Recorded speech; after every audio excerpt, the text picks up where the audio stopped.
สอยางบุลงไป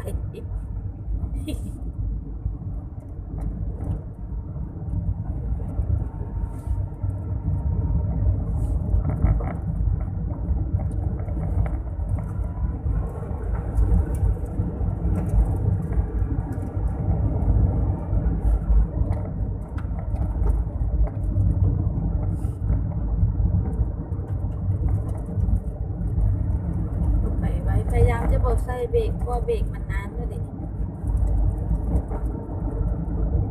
เบรกอ่อนแล้ว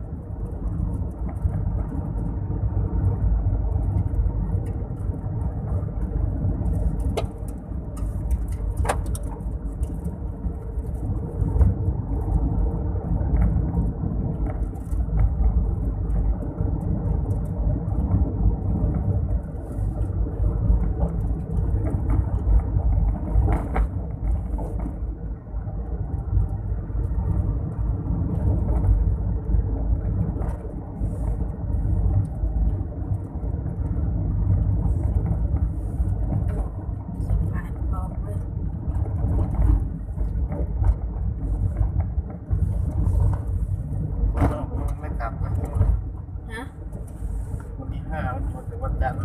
มีอยู่ลานะลามาแล้วอะไรตัวเล็กเลยนะไม่เรียนนะลาหมดเลย หมดเลยเรียนให้เฟิร์สไม่ยอมลาชวนไปลพบุรีอยู่ผลิตไปเปล่าวะถ้าผลิตไปไม่ไปใช่เฟิร์สผลิตไปไม่ไปดีเทปผลิตไปสิมันรับหนูด้วยนะที่เลยตาขี้อ๋อไอ้ฟ้าเนี่ย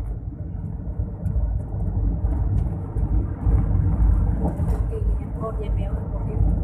เก็บข่าวมาเจอกัน